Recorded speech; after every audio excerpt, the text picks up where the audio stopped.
Professor Tom Pearson. For those of you who don't know me, I'm in the Department of History and Anthropology, and I'm the director and host of the World Cinema Series.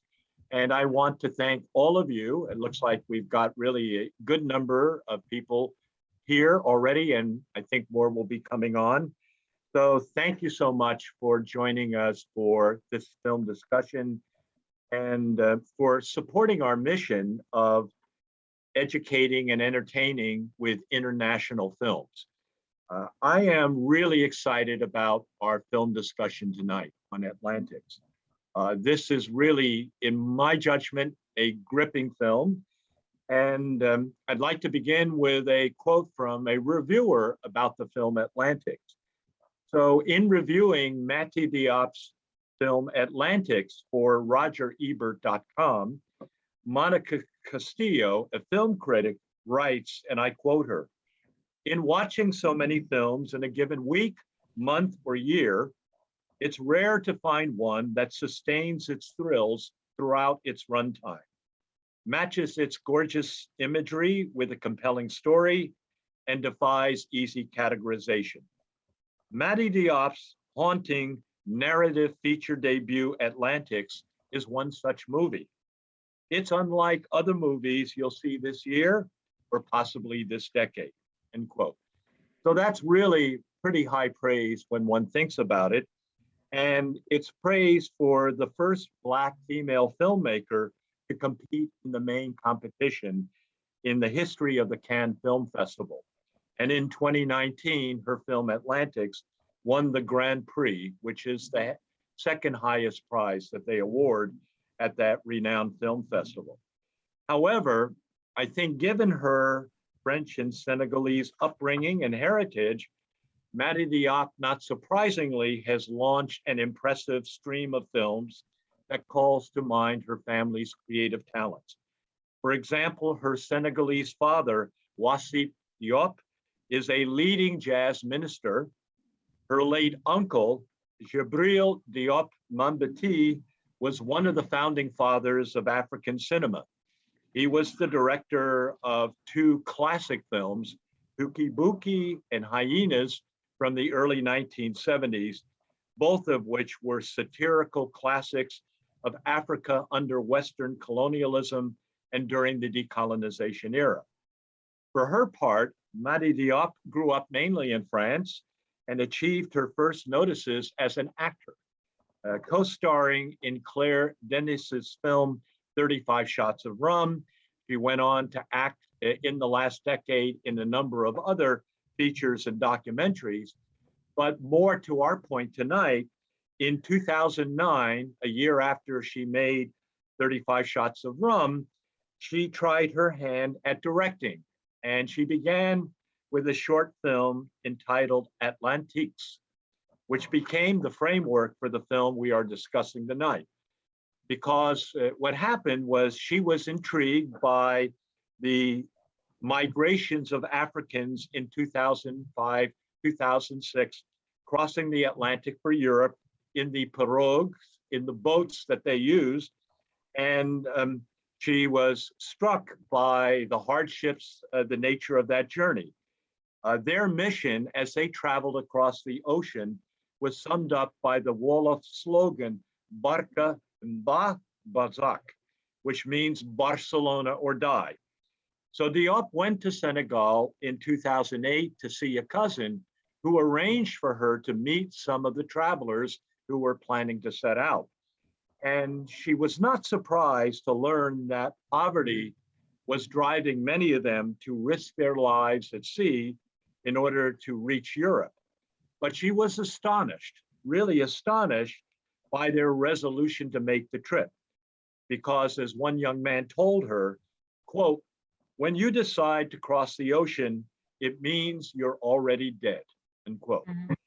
And according to Diop, those meetings, those encounters with those young men led her to begin to make the feature film Atlantique, which came out in 2019. But she decided to change the focus.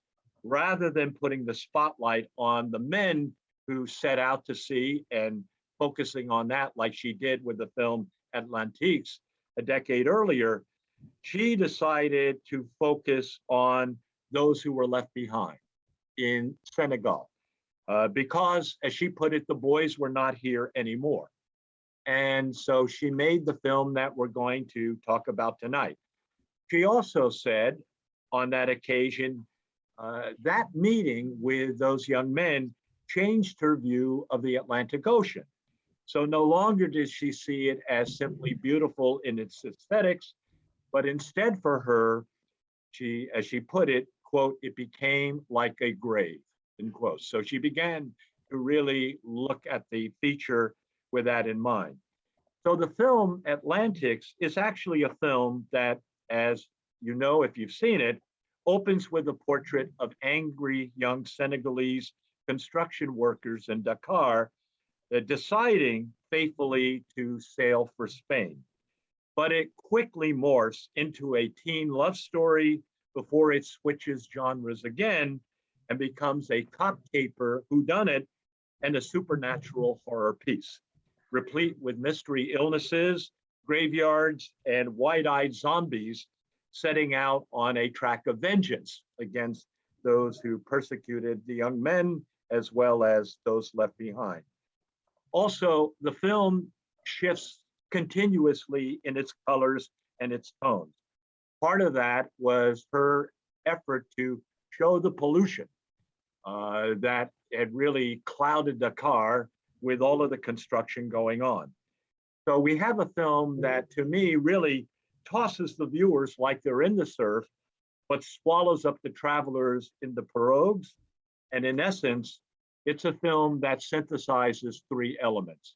First of all, the exploitation of these Senegalese workers who were building the futuristic Giza Tower in Dakar, who, having gone without pay for 3 months from the lead contractor of a multinational corporation, decide to throw caution to the wind and set out for Barcelona.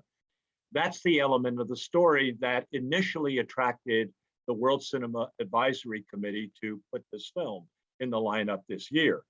But the second element is a supernatural ghost story that focuses on the patriarchal family culture in Dakar and on the women left behind by these workers. And Diop has actually drawn upon Senegalese folklore and the Islamic jinns, the Islamic traditions of the spirits, in order to put her special twist on the film, because she really zeroes in on the Senegalese jinn of Faru Rab, or the belief of the lover spirits of the young men who drowned at sea, returning to possess the women that they left behind, and using them to exact vengeance on their tormentors, their employer, and the local agents. This is important because, as Diop puts it, she sees a fundamental clash through her film between Western values and the culture in Africa, and really the culture in much of the rest of the world.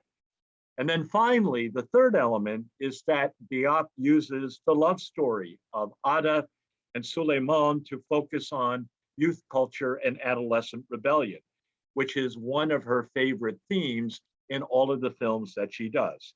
So, as we know, cast into a marriage arranged by her parents to a wealthy young businessman, Omar, who spends much of his time in Italy and who shows very little interest in his fiancée, Ada is drawn to Suleiman, the construction worker, and as she develops her love for him, she finds herself caught in her own family culture between her traditional sister, who pushes marriage, and her girlfriends who go to the beach nightclub, who hang out there with the construction workers. So the mysterious burning of the marital bed on the night of Ada's wedding. So there is some really weird stuff that happens in this film, and other paranormal arsons bring the police into the investigation, which allows Mati Diop to show the web of police and government corruption that shelters the multinational corporations and allows them to fleece the workers. But as we know, by the end of the film, the victims, the women particularly in their spirited form, get a measure of revenge. So besides a really imaginative plot, Atlantique is a powerful film. It draws a lot of its power from the cinematography of Claire Mathon, who is really hitting her stride as a recognized cinematographer in world cinema. Those of you who have seen the film Portrait of a Lady on Fire know that she has received accolades for that. Also, the lighting in the film, the use of the green laser lights at the nightclubs, that's put in there by Diop because it leads her to recall her own memories when she spent time as a child in Senegal of the lighthouse, cutting through the pollution. The lighthouse, of course, being the signals potentially for freedom.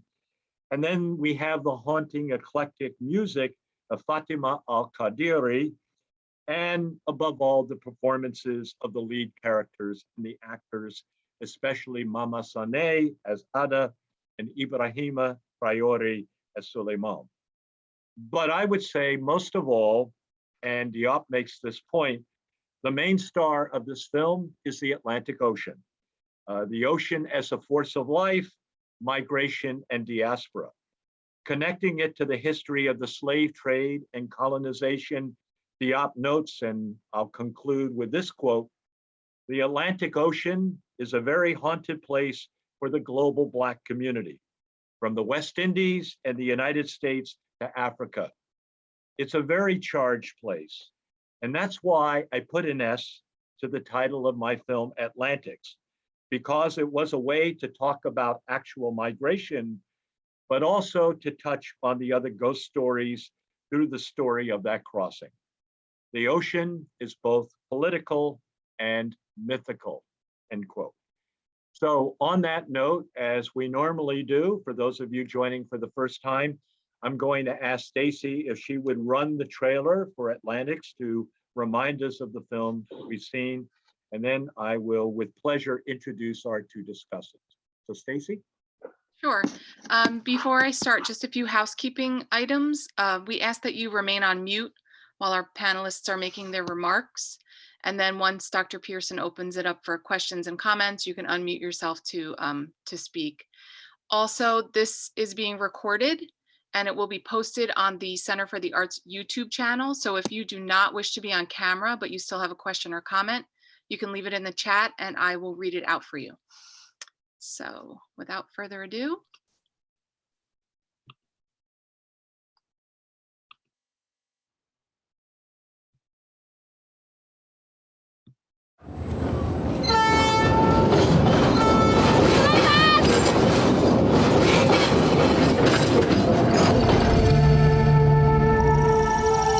Est-ce que da nga war a marié wu dans 10 jours ak Omar ci kanamu yàlla? Maria, man dama bëgg Souleymane. 3 mois fay ñu ko xam naa ne 4e mois fi ñu xala leen ak bu mag la. Sànq ba léegi maa ngi lay gis lan la? Dama guddi rek. Dama guddi maa ngi dem.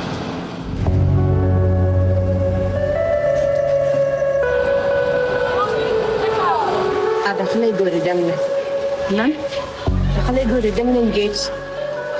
Jël nañu gaal Souleymane Cheikh ñoom ñëpp dem nañ.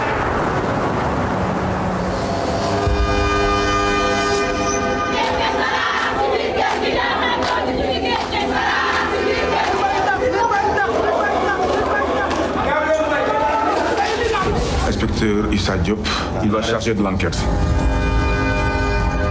Souleymane ñu nekk di ko seet pour crime bu mu def te danga ko nekk di jàppale li nga def lu rëy la. Dafa dem géej depuis une semaine. non dama koy démb ci ay boori 22 heures gis nañ ko.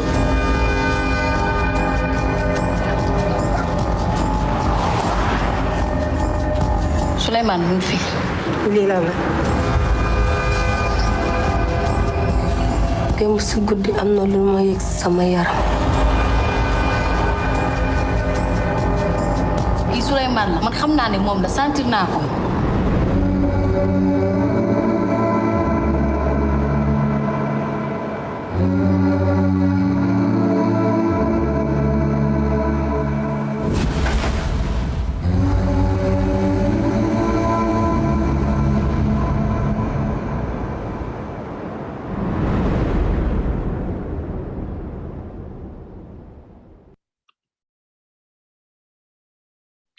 Thank you, Stacy. I am excited and really interested to see what discussion comes of this film and the comments that are made tonight. So I thank you again for attending, and I want to introduce our two faculty experts who will lead us into the discussion. I do want to say, for those of you who are new to the World Cinema Series, particularly as we've been doing it during the Zoom period, our faculty, in my mind, really make the experience, because a film like Atlantique has a lot of codes to it. And part of what we're going to do tonight is begin to delve in that and try to bring out the strengths and also perhaps some of the shortcomings of this film. So let me introduce my two colleagues who will be leading us in the discussion. I'm going to introduce them in the order in which they will present their remarks. So we'll be beginning with Dr. Julius Adekunle, Professor of History here at Monmouth University, my very good colleague in the History Department, a specialist in sub-Saharan African history, culture, politics, and religion. And as Dr. Adekunle knows only too well, he's been a very frequent contributor over the years to the World Cinema Series and its originator of the Provost Film Series, and I'm most grateful. But to his bona fides, Professor Adekunle is a widely published author of numerous books, co-author of other books, and his most recent monograph, certainly fitting our theme tonight, is entitled Converging Identities, Blackness in the Modern African Diaspora, 2013. I do believe, Julius, that is your latest book. If I'm wrong, don't hesitate to correct me. So our second discussant, I'm really happy to introduce Dr. Lisa Vitteri of the English department, who holds the rank of Associate Professor. Dr. Vetere is joining us in the World Cinema Series for the first time, and I'm really happy about that, because Dr. Vetere brings a special insight into tonight's topics. She has many scholarly publications and presentations to her credit, dealing with early and antebellum American literature and culture, with witchcraft, with ghost stories, and with works on the plantational scene and the eco-Gothic literary phenomena. I don't know whether I got that right, but you can unravel that for us. But among her standout publications, she did publish in 2012 in the Journal of Narrative Theory, a piece entitled The Malefic Unconscious Gender, Genre, and History in the Early Antebellum Witchcraft Narratives. And I mention that particular publication because that received recognition in 2012 from the Duke University American Library Scholarship of a noteworthy period study in early 19th century literature. She's working on a number of other pieces, and one that she has currently underway is entitled The Gothic Jasmine, Effect and Vegetal Monstrosity in Leonora Sansay's Secret History or the Horrors of San Domingo. I was noting earlier with Dr. Vetere that I'm a Russian historian, so I was trying to think, do we have many ghost stories in Russian culture? And then I said, probably not, because the reality is horrible enough. But actually, on dwelling on the topic, we do have lots of works on magic and spirits and sprites and all of that. So anyway, I think we have really two great speakers with different emphases. And Dr. Adekunle, if you would be so good to take it away.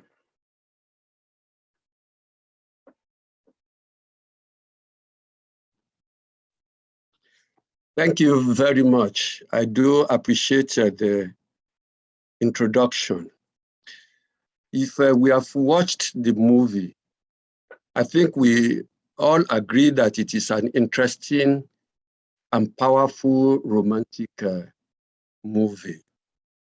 It portrays many things about African history and culture. And I think the running themes in the movie are culture, love, economics, religion, immigration. The setting is Senegal. Senegal is a country in the western coast of Africa. Senegal was colonized by the French. And if we look at what we just saw, Senegal remains relatively poor economically. During the colonial period, the French established 4 communes. Communes were municipalities, and those were the places where the French citizens actually lived. Senegal, in a sense, was like a settler colony. So we have Dakar, which was a beautiful city, the seat of colonial administration. We have St. Louis. We have the island of Rufisque and the island of Gorée. Those were the 4 communes. Then those were beautiful places to visit. Things have changed. Because of the level of poverty, people in Senegal generally, but people in the suburban areas are particularly desperate to survive. Of course, poverty is not peculiar to Senegal, because I believe many African countries are poor economically. Senegal has a population of approximately 15 million people, and half of the population is living in poverty. It is estimated that 46.7% of the population is living in poverty. In the rural areas, the situation is worse. About 66% of the people are considered poor. But the situation is better in the urban areas, such as Dakar, because it is about 23% of the people living in poverty. According to a source, as of 2011, about 38% of Senegal's population was living on $1.90 a day. In some cases, even less. That's to show the level of poverty in Senegal. Today, Senegal is relatively stable politically, but Senegal is grappling with enormous economic challenges. Economic growth is very, very slow. But if we look at the movie, it opened with a typical African city. The poverty, you can see the poverty, the train, the dirty area, and you can see animals parading the streets, competing with human beings on the road. There are many ethnic groups in Senegal.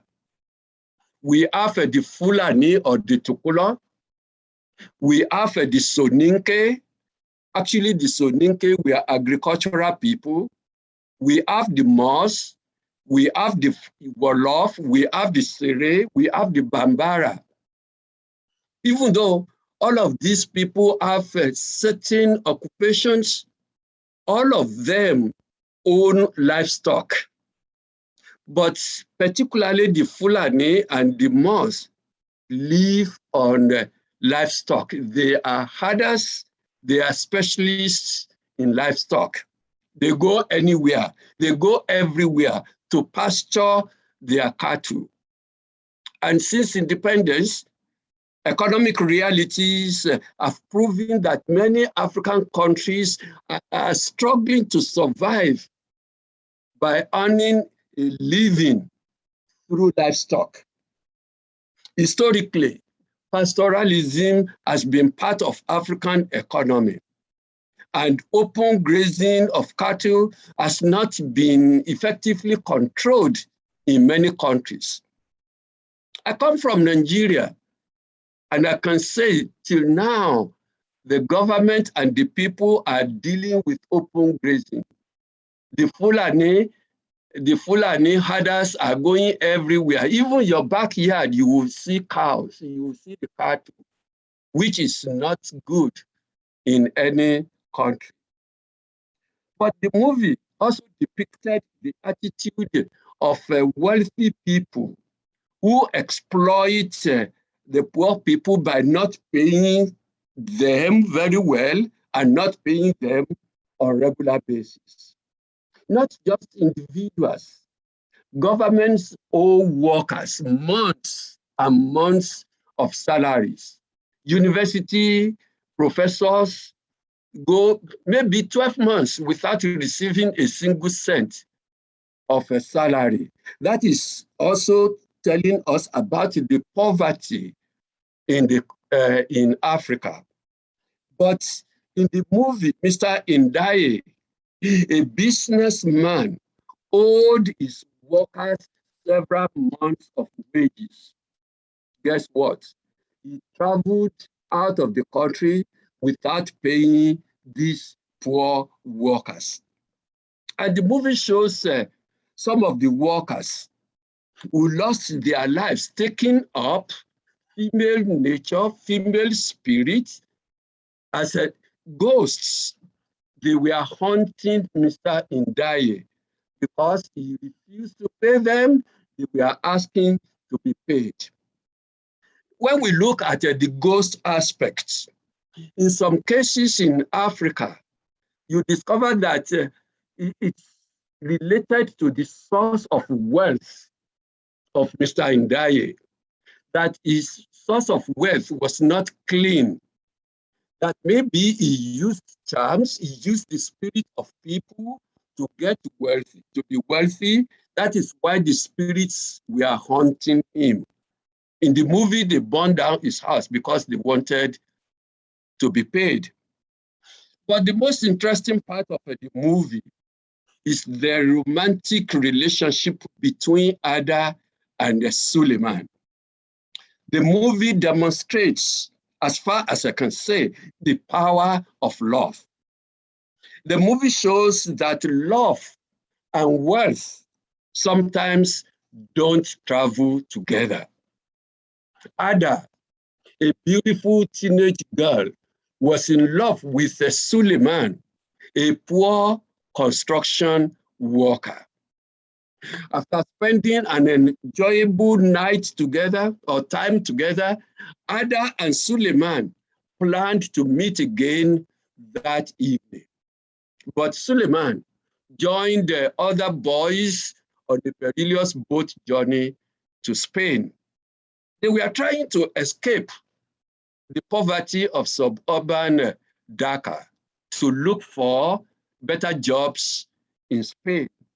And I think that brings about the issue of immigration that Dr. Pearson mentioned at the beginning in his comments.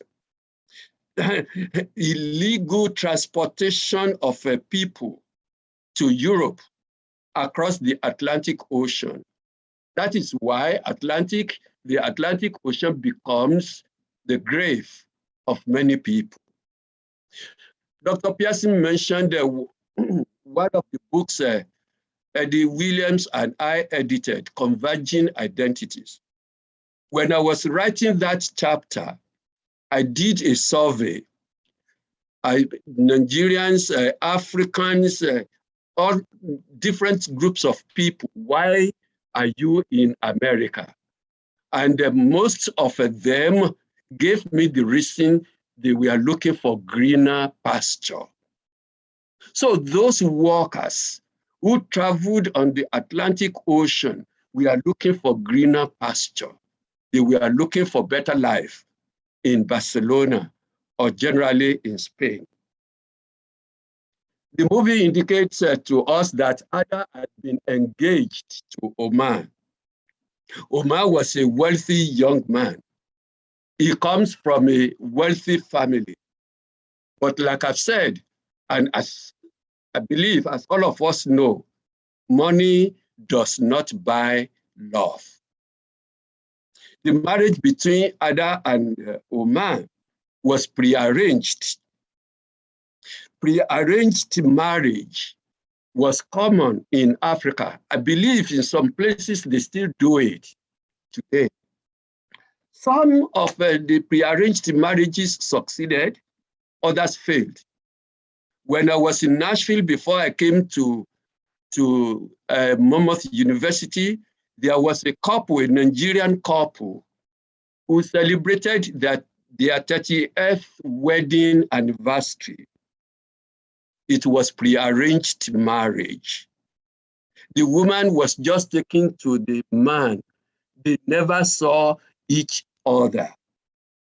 They never saw each other before the wedding. But that is a prearranged marriage that has been successful. They had 4 children. They are all back in Nigeria now. They've been together. They've been married for over 50 years. But not all prearranged marriages succeed. Ada's parents, in this case, wanted their daughter to marry Omar because he was from a wealthy family. And the idea is, they hope that the wealth of Omar will help them financially. Ada, however, disappointed her parents, her sisters, her friends, everybody, because she did not show interest in the marriage. She did not show interest in Omar. She was not even interested in Omar's wealth. She was madly in love with Suleiman, in spite of him being poor, being a construction worker. The marriage was conducted in the Islamic way. If you look at the movie, the bride was covering her face. That is generally the culture in Africa. Okay, in many cultures, you find the bride covering her face, and maybe just to make it interesting in the ceremony. But that is that was done in the Islamic way. The unsuccessful marriage created problems for Ada. His friends tried to persuade her. Our friends tried to persuade her. They were arguing that she would be comfortable with Omar because of his wealth. But Ada remained adamant. At last, she was forced in the movie to take virginity test because her parents insisted that she should marry Omar. She passed the test. Religion, as we have seen, because the marriage was conducted in Islam, religion takes a central place in African culture. Almost everything is interpreted in the religious way. Almost everything is done in the religious way. We have traditional religion, we have Islam, we have Christianity. But that part of Africa, the western part of Africa, which was formerly called the Western Sudan, Islam penetrated early. It is believed that Islam came maybe more than 4,000 years before Christianity penetrated that region. Islam came in the 9th century or in the 10th century. But by the 12th century, it had penetrated the courts of rulers. So Islam had become a force to reckon with. In the Senegambia area, in the Senegambia region, Islam had become very important. Marriage had to be performed in the Islamic way, because as a Muslim, you have to validate your marriage through that religion. But the movie shows that having a religious wedding does not necessarily guarantee success, because that marriage did not succeed. Because Suleiman and other boys died in the boat accident, in the Atlantic Ocean. And the marriage with Omar did not work out. Ada was in a bad situation. She did not find the favor of her parents. She did not find the favor of her friends. She did not find the favor of Omar. She did not find the favor of her parents-in-law. I think the beauty of the movie lies in Ada's determination to love Suleiman and not to marry Omar.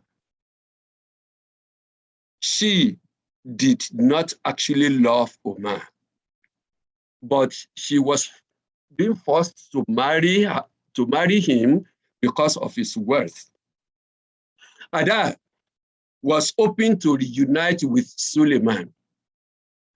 That was her dream. She persevered, she hoped, she waited. At the end, she experienced the much expected reunion and romantic time with Suleiman. But it was only in a dream. It was Suleiman's spirit. Ada eventually had to grapple with the loss of her lover. That is a very powerful ending. The spirit, which means that Ada continues. In reality, in her dream, she continues to love Suleiman. Thank you. Thank you, Dr. Adekunle. So you really covered a lot of aspects, and I'm really eager to see how we pick up on that when we get into the full discussion. But we do have a whole spirit side to this story. And fortunately, we have Dr. Vetere here to enlighten us into this dimension. And then we'll try to put them together as we open it up to the audience for questions and comments on the film. So, Professor Vetere. Okay, I'm unmuted now. Thank you, Dr. Pearson, for inviting me to this. It's a great opportunity. I'm also excited to have this conversation. So, as in your generous introduction, I am a scholar of early American literature, and so I was wondering how I could contribute to this discussion of a 21st century Senegalese French film. Then I thought to myself, maybe one really interesting way is to connect a viewing of a film to read the film in some ways in a similar way than I read the literature. So the way into that, I thought, was to think about the film's figurative power. And I'm gonna get back to witchcraft and not, well, there is actually a little bit of witchcraft, but like more spiritual hauntings and the ghosts of Atlantique, which I also thought was a beautiful, brilliant movie. And I think I'm gonna have to incorporate it into future ghost story classes too, because it just takes the genre in all kinds of directions. So I have a few screens that I want to share.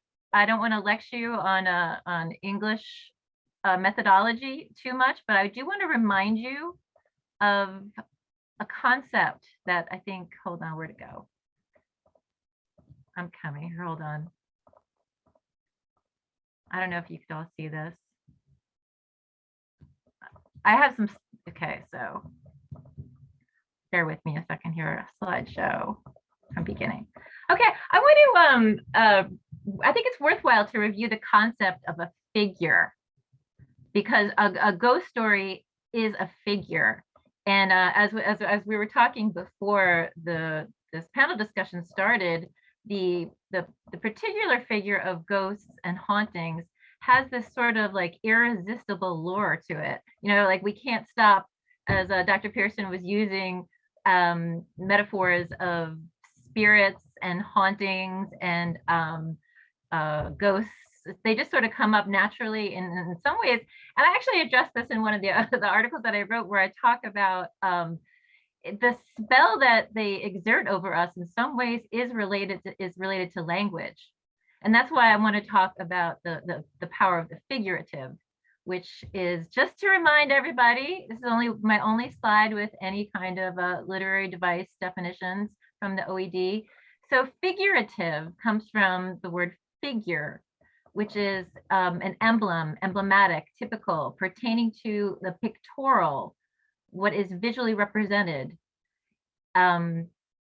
Graphic symbols. I think about a figure to help explain where I'm going to go with this is a figure.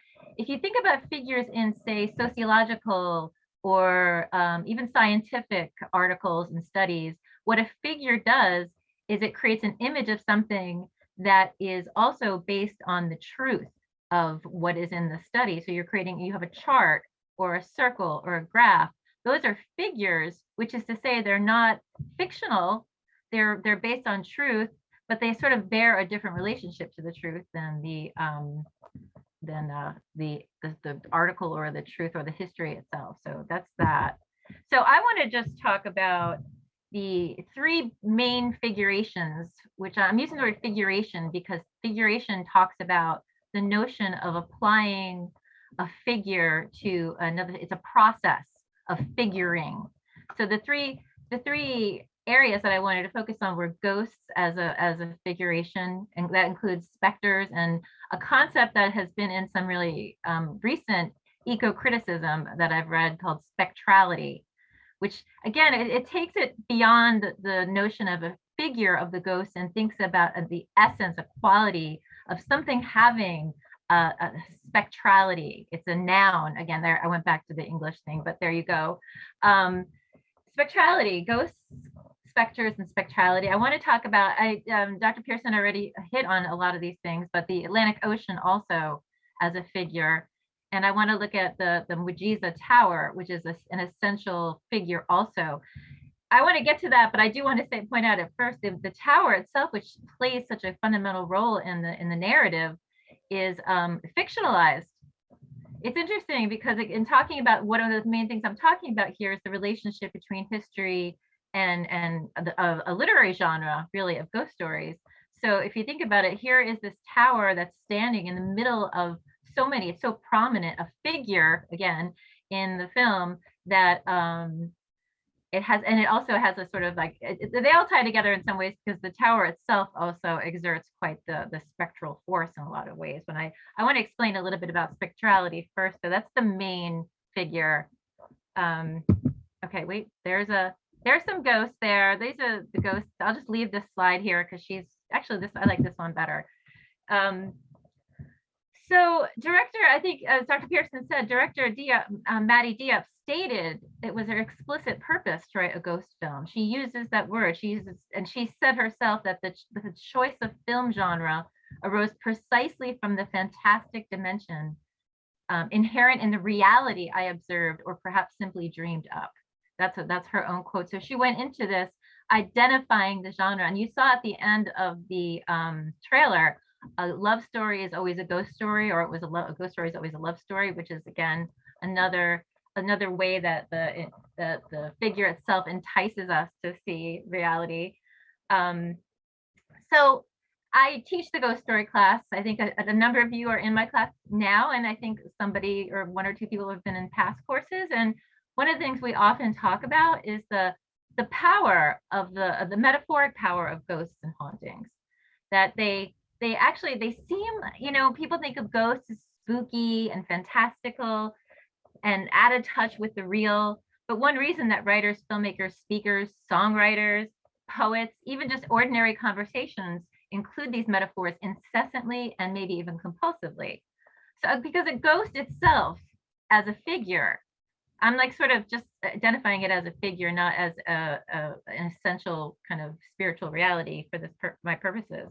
So a ghost can serve as a metaphor for so many things. I think that's why it has such power. Things that exist in an in-between mode. Anthropologists might call it a liminal figure, a betwixt in between. It's neither nor. So it's often hard to use words to identify those types of things that are neither nor. So ghosts often pop up or appear in such when there's such a need. They seem like they can get at these like sort of relationships between absence and presence, for example. One of the biggest ones, and my students here know about this, is the relationship between past and present. What ghost stories do is they challenge the linear nature of history. And they talk about how the past is actually in the present at all times. So there's a past and present coexisting, or the past erupting into the present, which does happen a lot, if you, in so many ways that you could think about. But ghosts also represent the other kinds of liminal zones there are between death and life, between fact and fiction, as I already said, between spirit and body, love and fear. I mean, because love itself, that's one of the interesting things. We talk about this in my ghost story class too. I don't mean to keep going back to that, but love and fear, when love itself seems like it's going to be free of those sort of opposite emotions like fear and terror. But in some ways, love, I think, and Dr. Adekunle was talking about the power of love in this film too. When you have love, you also sort of can't help also have the opposite, usually the fear of losing the love, the terror and the emptiness of not having it. So there's that, again, that coexistence of sort of opposites that a ghost story really works at sort of articulating. Light and dark, other and self, also ghost stories really get at that kind of liminality between other and self. If you think about what is happening in this film, and you can see it in this still that I have here, what happens is a possession. It's not just a ghost. We're looking at Fanta, who is actually, upon reviewing, one of my favorite characters in the film. Fanta is possessed here by another ghost. So there's that sort of that line between where is Fanta and where is the worker who died in the shipwreck? Where is he? There's like this sort of melting of subjectivity between self and other, just in the figure of the ghost. So yeah, subjective and objective realities.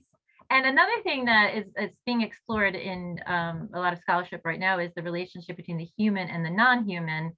And the very title of this film gets at that by calling it Atlantics. And oceans themselves, which I'm going to get to, are kind of a non-human force, and yet also a human force, like Julius pointed out, the fact that the many deaths that have occurred, the way that the ocean serves as a graveyard, where the bodies themselves eventually become part of the ocean, shows that there's this kind of like liminality to the ocean.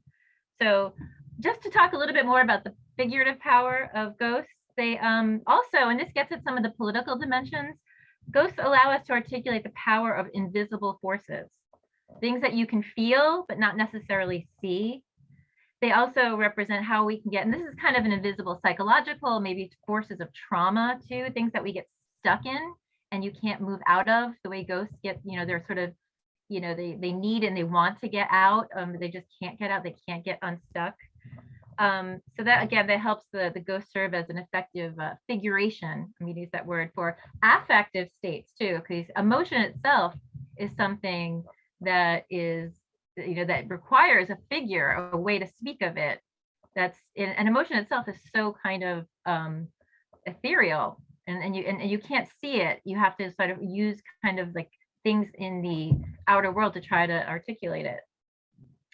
So it also, and this you see too, ghost stories, actually, I should point out as somebody who studies 19th century American literature, that the first detective story ever was written by Edgar Allan Poe, The Murders in the Rue Morgue, and that there's this sort of genre kind of relationship between ghost stories and detective stories, in that both link to the concept of a great crime, often linked to a crime.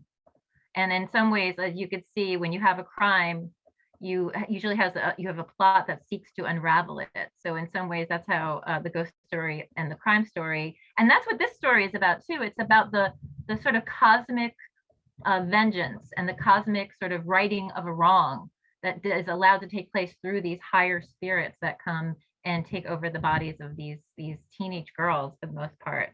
Which, by the way, on an aside, I just want to point out, I know I recognize and I see the power of a lot of the Senegalese folklore of the jinn, but one of the things that this film is also doing in the way that I'm talking about all those boundaries being crossed, and there's a really interesting article about this, that even though the United States history is not mentioned in this, there is a sort of spectral force that it's exerting in the film too. You see it, this really great article was talking about all the t-shirts that the people in the Senegalese are wearing, including another, my other favorite character now is Dior, which is her other friend, the friend who works the bar and who eventually gives Ada a job there and gives her sort of a source of independence too.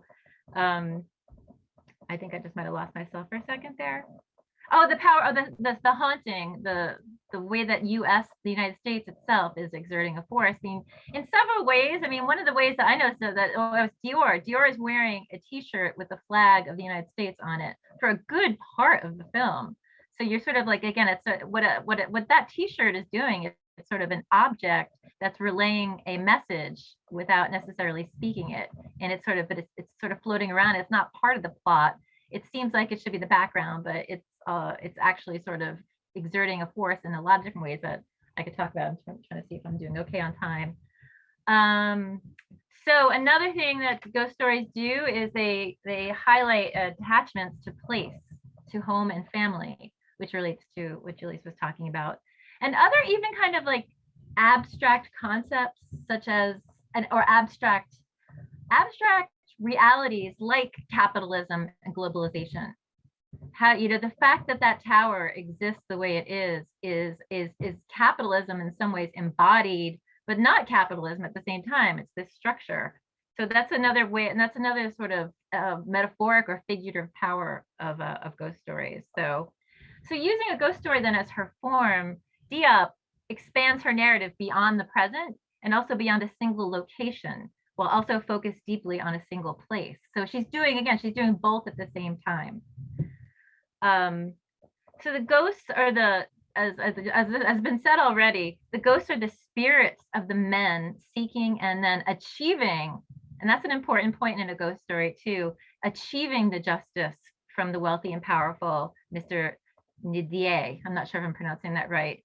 And again, that in some ways that seems like a fantasy of the working class to kind of get back at the boss and get the money that you were promised and were never paid.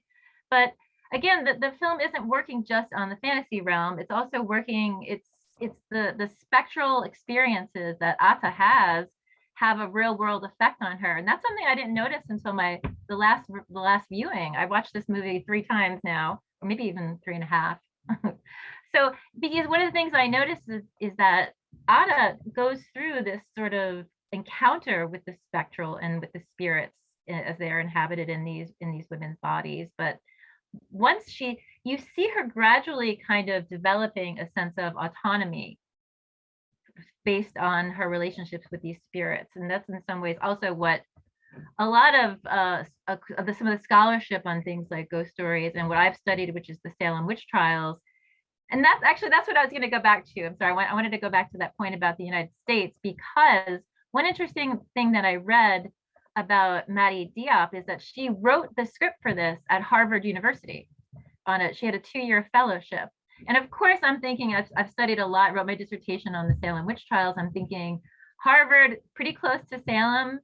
And then I was sort of thinking about these girls here too. There was a very common trope or common figuration of the Salem witch trials as a group of possessed girls who somehow were able, through the Salem witch trials, to exert this kind of like power, the social power, based on their sort of alleged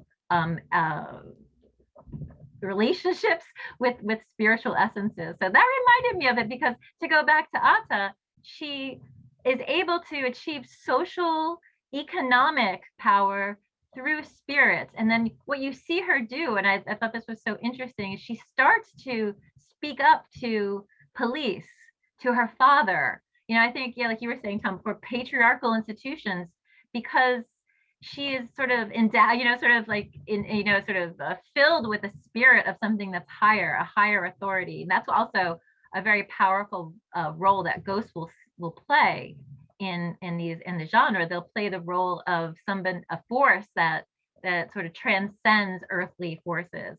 So therefore, any kind of strength gained or sort of power gained from those forces kind of like trumps earthly forces and validates the authority because the spiritual forces are behind you. You see that a lot in other ghost stories. So that's the ocean. But again, there you see the ghosts in the houses. And that's another thing, by the way, ghost stories do too. They bring in the association with houses and buildings. Ghosts are always haunting houses and places and getting stuck in places. And you see that also all throughout the movie Atlantique in some really brilliant ways. Let me just move on though, away from spectrality, even though everything is related. This is one of the very many beautiful shots of the Atlantic Ocean throughout the film, which again, I think affective power is related to ghost stories too, because what ghost stories are doing is trying to terrorize or try to elicit or evoke fear. And the still shots and the way that they hold the shots often throughout this film are kind of really evocative. So again, to go back to that. So, and here, by the way, I thought this was again, in terms of not only identifying the figures that Diop is using, but thinking about what she's doing with them. I love this scene. This is the scene with Omar and Atta when you could see she gets the phone, the iPhone, another sort of like spectral presence of the United States right there. Even though Apple itself isn't necessarily either just from the United States, it's based in Ireland, and there's this sort of like placelessness of global capitalism right now that you see here. But the point is that if you look at the Atlantic Ocean there, it's like sort of almost seamlessly, but not seamlessly connected with this kind of I think it's called a, gosh, what is it called? An eternity pool? I'm not sure. I don't think that's the right word. But it's interesting because this is the way that the wealth that Omar has and the way that the boss has, they seem to be co-opting the ocean the way that they create this, but they're really not. And this ocean is actually a swimming pool. How are we doing? Am I doing on time? Infinity pool. Thank you, Stacy. Awesome. It's an infinity pool, which is an interesting name because it's not an infinity, right? But it just seems like it's an infinity. So you're getting at appearances again.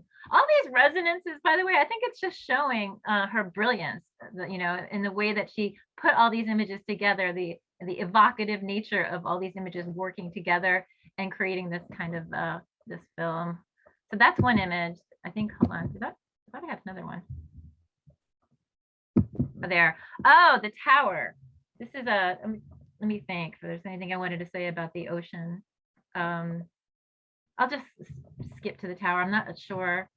How am I doing with time? Am I over or close? Well, we won't pull the rug out from under you, but I guess, if you want to kind of bring us to conclusion, we'll open it up for. Okay. I just think you've touched on a lot of things, as did Dr. Adekunle, and I'm interested in what talking our about viewers think. That's okay. Yes. All we right. got to get the audience in here. Well, That's the tower itself, as I said, it's a fictional. This is actually a still shot, so you can't get the top of the tower. But this is a great scene. Yeah. How the tower, again, how it's being figured, which is again like sort of related to the process of figuration. This is Omar at his I don't know what it was. It seemed like it was his backyard where he had the infinity pool and the bar, but behind the bar where he's getting a drink is the tower itself as an advertisement, which again, if you think about emotional kind of power and efforts to use symbols for emotional power, I think the advertising stands out. So there it is right there as it's complete, but not complete because it's under construction still. Okay, and this is a great picture of the ocean meeting this tower here too, that you see this sort of, again, it's so haunting and it's so evocative. And I think this plays, and it's maybe even the centerpiece of the whole film. So I think I'll leave it there. The tower, this is a spectral presence itself. It's not actually there, and yet it also plays an essential role. Its construction, its purpose, its intrusion into the local economy, and the promise of wealth, but also the hoarding of wealth. And I'll stop there. Okay, thank you all. Okay, thanks, Dr. Vetere. I was thinking as you were talking about the spirits, we have a myth or what have you about the Great Hall, about the ghosts in the Great Hall. And I spent many years there. I never saw the ghost, but we had film made of that and so forth. So that's a you know, great, that's a really fun documentary. It's called The Shadows of Shadow Lawn. that's Everybody right, could The get on Shadows of Shadow Vimeo. Lawn. So Yeah, much fun. So. some of our students did that. It's quite intriguing. All right, so you know what? I think we will open it up for questions and discussion. I think we've touched on a lot of things. And what jumps out to me is that, you know, often when you're dealing with a film that seeks to provide a lot of social commentaries, it can be very didactic. This film is not didactic. It just works. It really goes out in so many levels and dimensions, and it's really the mix of the components that make it rather fascinating. But I'm going to stop there and ask as to questions you might have or comments. And I know, Stacy, you actually will receive some through chat. If people want to avoid being recorded, and then we can have the question read out. But the floor is open to humans and spirits and any others who wish to partake in this discussion. Yes, Professor DeRosa. Okay. Hey, everybody. Thank you for the comments, Professor Adekunle, Professor Vetere, and for the laying things out for us, Professor Pearson, and lining up the film as usual. Really appreciate it. I was happy to see it. I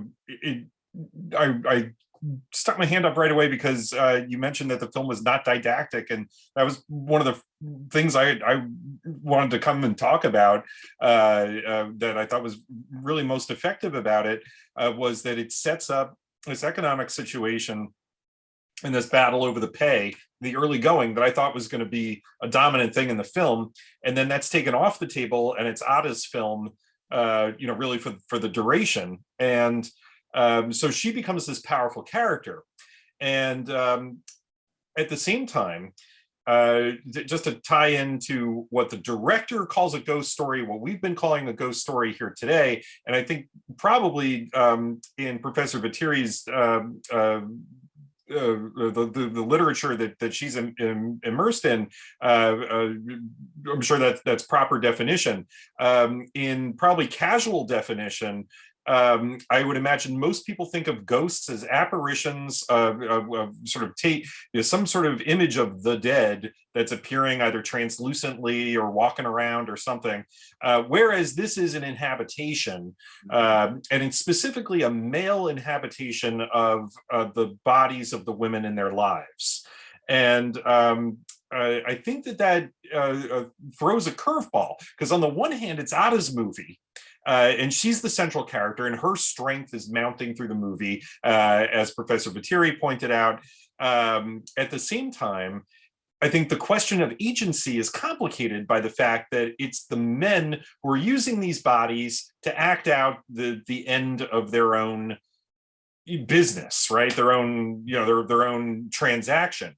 And I thought that for one thing, gives us this sense of how dependent these women are. All the dependents would be on the men who go to sea and are lost, and how the women not only carry their grievance, but also their debt, whatever money they owed, whatever, you know, whatever financial straits they're in, they have to carry.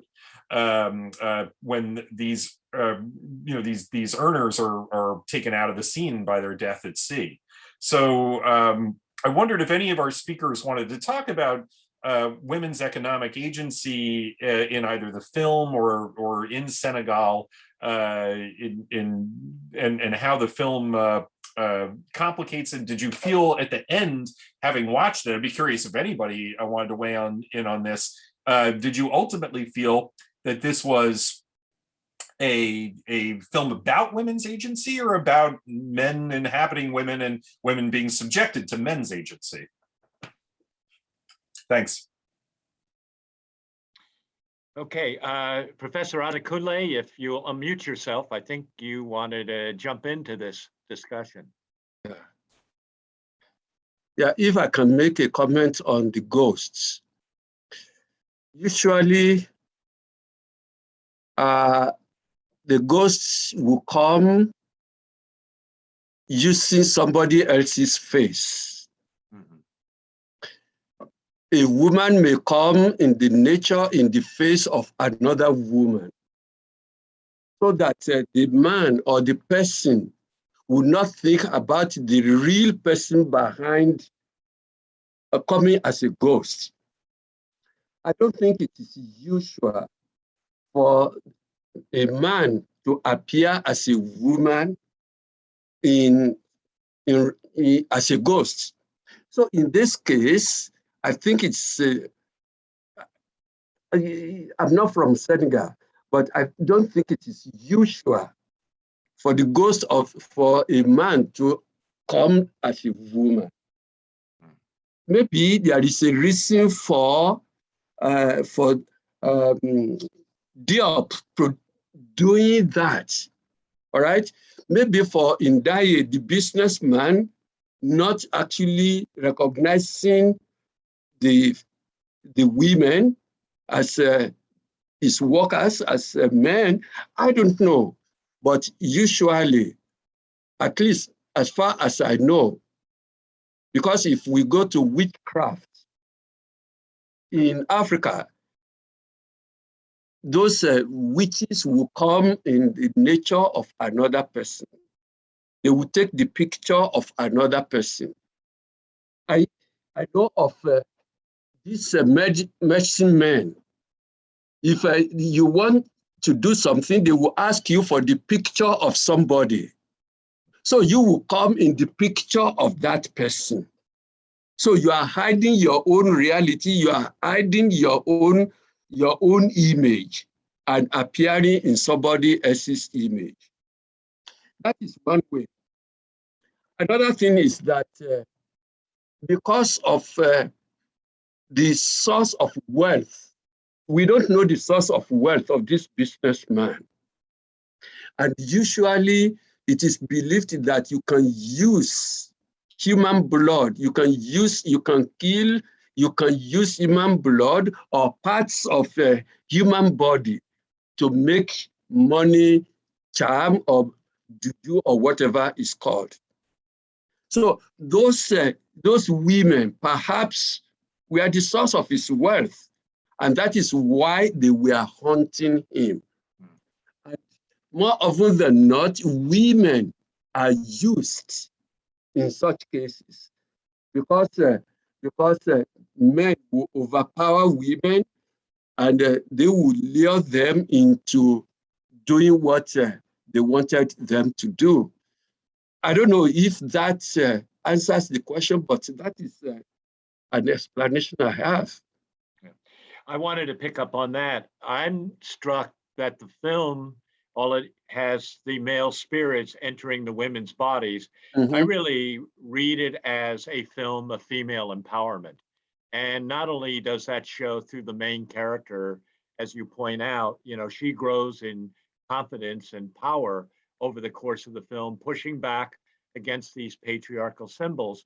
But in a way, the women as a group, when they approach Najai and really put the pressure on him, I think they attack him where he's weak, because he obviously lives a lifestyle where he's trying to show possessions and wealth, and people are part of the possessions, and they are, recoiling against that. They're carrying forth what Dr. Vetere called the cosmic justice, if you will.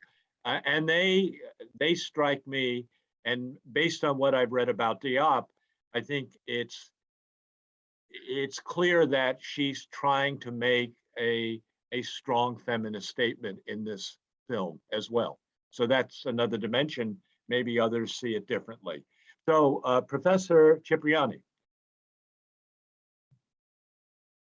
Okay, I found this really interesting when Dr. Adekunle started by talking about that the Senegal is relatively stable, and yet there's so much poverty and so little reliability with salary. And so that was kind of a question that haunted me into Dr. Vitteri's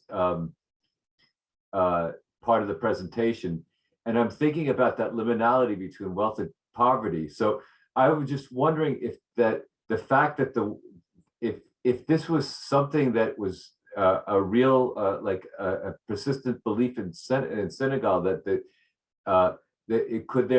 could that spirituality kind of create a sort of a stability. So like, in other words, you know that if you go too far, if you cross a line, things can happen to you. So even though there is a lot of there may be stability, the stability is based upon those who are in power having at least a healthy fear of unbalancing. So the question of that spiritual mythos being a reason why there is that stability. I mean, I just wanted, I don't know if I'm making myself clear, but I'm wondering if that, like, because in a given country without that, if I'm not being paid, and if I'm not, and how is this country going to remain stable with so much poverty? Well, I'm going to take to the streets and I'm going to fight directly. But if there's a belief that there is a way to fight indirectly, maybe that keeps the country more stable. I don't. That was just my thought, combining those two things. That it seems like it's a very delicate balance. I just wanted comments on that. Okay, the political stability I mentioned is because if you look at other countries of Africa, we have chaos, violence, all right? That does not remove political corruption. I think in Senegal and other places, those in power use their political position to silence the people, to silence opponents. In many countries in Africa, you have assassination of opponents. You have those who continue to retain themselves in power.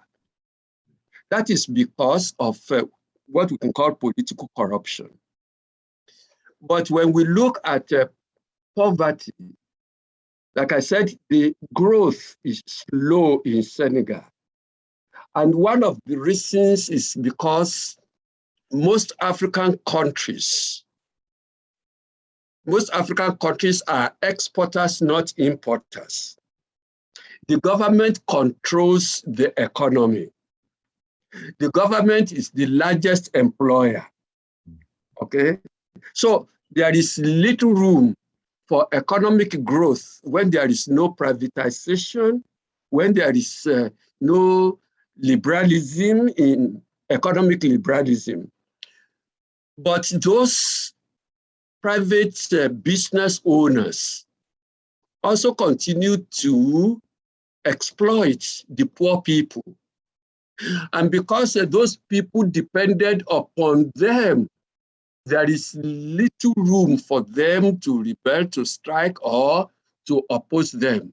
So they are basically suffering in silence. Many of them suffer in silence. They live in poverty, but they do not have the power. They do not have the courage.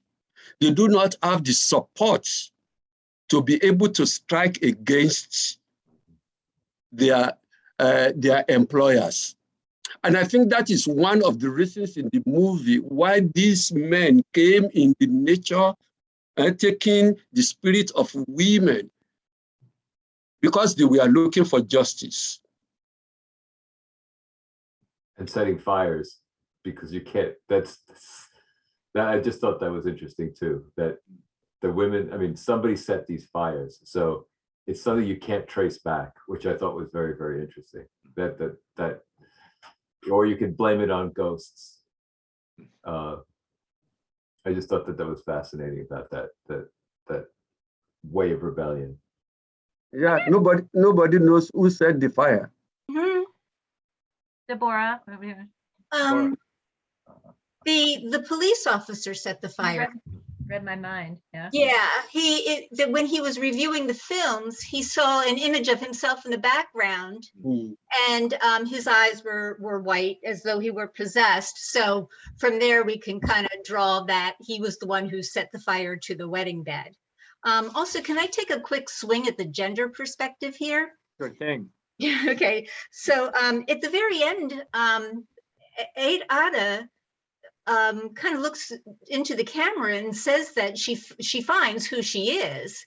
A couple of things here, and I'm not as organized as you. Okay, so first of all, gender-wise, the tower is phallic, the ocean, and that metal sculpture of the woman in the ocean by the infinity pool. I kept wondering, that has to have some significance. So Dr. Vetere, I'm not sure what the significance was, but I'm sure it's there. Also, when Omar gave the iPhone to Ada, he said, "This will change your life." And it did, but it's also, like you pointed out, about the t-shirts and things like that, the Americanization, or the empowerment of the gender of the girls. I feel like the men whose spirits inhabited the women were really empowering the women, and that the wealthy men and the parents were the ones who were actually holding the women down by their patriarchal behavior.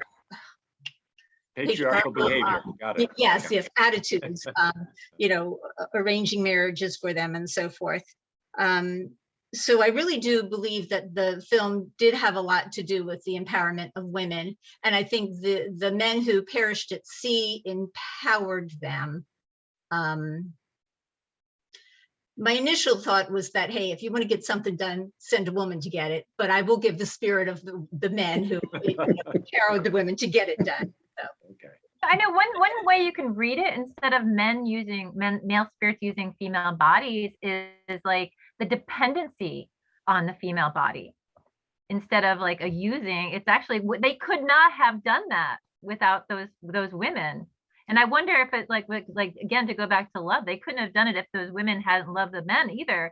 And I was saying about liminality, like when the male spirit is inhabiting the female body, or inhabiting, again, maybe that's not the right word, even maybe that metaphor of a house, Chris, was like, maybe there's another way to sort of think about what was going on with a male spirit in a female body. Maybe at the end that also confuses and sort of like merges male and female in a way that it's not easy to say either or is, using the other, because there's the, it's kind of an assemblage in, in a sense. So that's what I would, and the other thing I wanted to add is that like Deborah, your first comment, the police officer, what do you make of the ending where he basically implicates himself? He puts the flash drive with the video from the wedding onto his bosses, and he said the case is solved. Right. Well, what does that mean? That now all of a sudden he, as a police officer and agent of the state, is taking responsibility and taking the fall, right? We don't know what's going to happen to him. I'm wondering, like, can we presume that he's going to go to jail, or how do you defend yourself? Or maybe not in that culture. I mean, law enforcement is pretty loose, and all kinds of deals being made. Professor McGinn. Yeah, so this was so amazing. This is my first time seeing the movie, and I am haunted by the movie, and I will be haunted by the movie. I think it's going to stay with me, as these kinds of movies do. So congratulations on a wonderful choice, everybody. So many things that you've all said have resonated. So the tower, yeah, Deborah, I would agree. The tower is phallic. The ocean is, mother is usually seen as a very feminine thing. It gives life, but of course it takes life. It has taken their life. So, and what I see, what Lisa, you were just saying, this fluidity, the fluidity where of the men and the women. I wouldn't necessarily read it that the men give the women power, rather that the men who die, of course, are the men who don't have power. They are not the men. They're not being represented by that phallic tower. They're the men who are themselves marginalized and who are working. And there we see, I think, a solidarity between the men and the women. And so they there's a fusion then. The men in their spirits come back and unite with the women, and so they're not either or. It's not that it's, you know, the women are inhabited by the men. It's just they become this. It's a new force because they've come together. And then as well, the Edgar Allan Poe, writing Murders on the Rue Morgue, we mentioned that ghost stories are, yeah, they have this connection with the detective. It's so funny. I was just talking about this in my class yesterday because I'm doing the detective genre, you know, in Spain, which is a very, very popular, popular because it can take on so many political things now. And there's a wonderful book written in the 90s by a guy called John Irwin, and the title of his book about Poe and Borges was The Mystery to the Solution, right? We always think of the solution to the mystery. That's what a detective is, detective genre. And that's where the ghost story comes in. So not everything can be resolved. There's a kind of catharsis here almost with the ghostliness, because it gives the people justice. It, you know, they think, okay, even if it's just on this ghostly level and the spectral level, we've attained justice. But there's a mystery to the solution at the end, and that's the part we can't explain. That's the part that's going to stay with us, and that's what makes it so rich. And so to go back to what you were saying, Professor Vetere, the figurative, the metaphors, that's why poets and filmmakers and creative people use symbols, because a symbol or a metaphor can evoke. It doesn't say this is it, this is, or this is it. It evokes it with images or very few words. So the whole movie is just so evocative, and I think it will keep us all thinking for a long time, and I certainly want to see it a good few times more. Beautiful, just beautiful. Okay, thank you, Professor McGinn. So do we have other comments? We have a comment in the chat. Great, Madison, she's having trouble with her microphone. Yeah. She said, what I found interesting was Dr. Vitteri's point mentioning the presence of the United States within the movie, as that was something I did not notice or think about throughout the film. I noticed the t-shirt and just thought it was a simple costume choice and did not consider how it hints at the US's influence in the movie. I also did not think upon the iPhone being presented, also contributing to that point. I will jump in just to say, having done some reading about Diop in preparing my comments, he actually does make the point that specifically how she framed the ocean was particularly her way of trying to bring the United States and the Caribbean into the discussion. And, you know, I think, you know, thanks to Professor Vetere, who shared some material with me, some very interesting comments about Diop's direction of the film, her choices of the scenes, particularly linking that westward view of the Atlantic Ocean with Gorée Island, which Professor Adekunle talked about, which of course was a point of departure for the Atlantic slave trade. So she very consciously was doing that to bring the outside world, and particularly the West, into this discussion of colonization, colonialism, decolonization, and what she sees as African culture under the weight of the West. But another really interesting point that was made, I think in the same article, is that, you know, Mati Diop really grew up mainly in France, as I indicated. She really got into the film industry through France.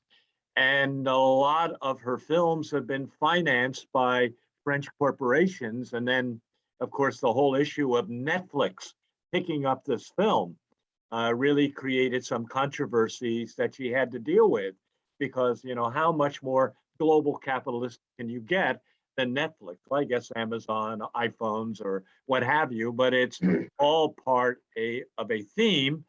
But again, her point was really, you know, it's all connected. So the various dimensions, the various time frames.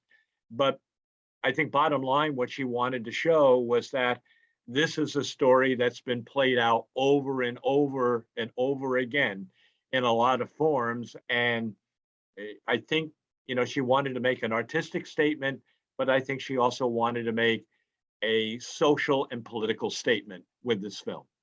So, Professor Vetere. Okay, One thing also I wanted to add from the research that I did was, I'm just sort of thinking about this in terms of Dr. Adekunle's point about the poverty of Senegal.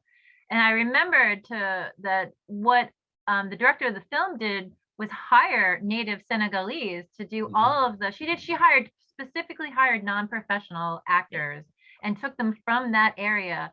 I think that's so interesting. So it's a matter of, again, like a story, a narrative, a figurative, a figuration that is actually impacting the economics of that area by providing jobs for people in that area. So, and we all know Netflix, which might come to New Jersey, and the notion of like the money that the production of these stories and these narratives could have, and the economic power of them is real.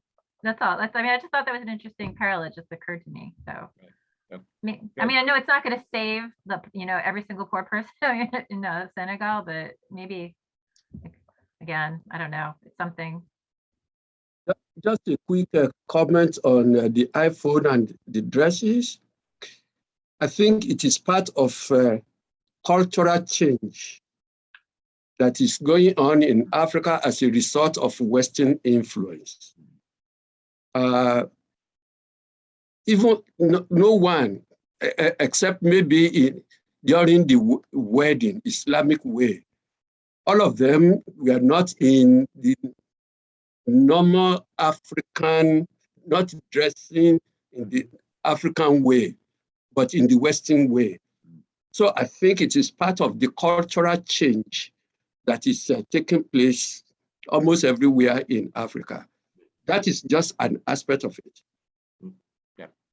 And Professor Cipriani also brings up the point that the only language the police and the Spanish authorities can communicate in is English. Right. Okay, any other comments or questions? So we're getting to roughly the normal time, more or less, when we wrap up. And I'm hoping that, picking up on Professor McGinn's comment, that we'll all continue to think about the film. I think it resonates, and most of us who have seen it more than once want to see it again and again. And I don't know how many times, Russians have this expression, repetition is the mother of learning. Maybe it applies to the film Atlantique, but it's really fascinating the way it mixes genres, really the creativity involved, from where she derived different inspirations to put this film together. As we noted, it knocked out the jury at Cannes Film Festival. They had not seen a concoction quite like this.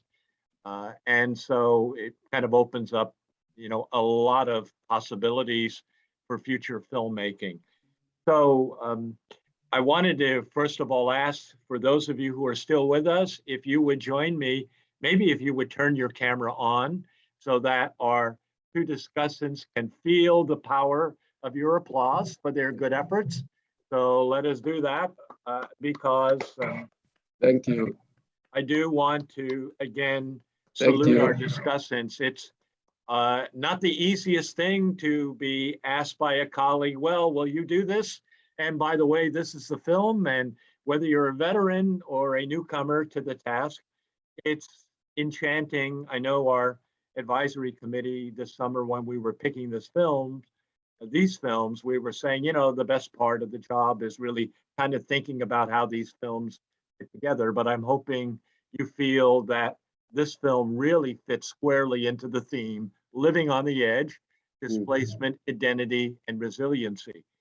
And I do want to also mention that our next film that we'll be doing in this series is set in Japan. It's the film Shoplifters, Hirokazu Korieda's outstanding film, which also was up for numerous honors about 3 years ago. It doesn't quite have the spiritual dimension of Atlantique, but it's really worth seeing. And we're scheduled to do that on February 9th. What I also wanted to mention is that the World Cinema Series Advisory Committee will be making a decision perhaps in the next few weeks as to whether we will be returning to Pollock Theater, showing the film, and then having the discussions following the film, which is our traditional format, or whether we will stay in Zoom or do some combination thereof. Those of you at Monmouth know that if we return to the theater, there will be certain protocols that we have to follow. And one of the things that I would like to have in our discussion is how we can keep those who have joined us from off campus, and in some cases from pretty far away, to keep them part of the vibrant discussion that we have going on with this year's theme. So we will advise you in the coming months of the decisions that we make, but February 9th, which is a Wednesday night at 7:30, will be the next time. So I want to thank finally those of you in the audience, because this only works if we have people we can share our enthusiasm with the films for and get into our discussion. And again, we believe that this is educational as well as simply enchanting and entertaining.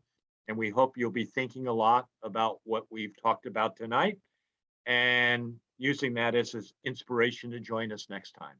So everybody, thank you. Have a good evening. And I look forward to seeing you next time around.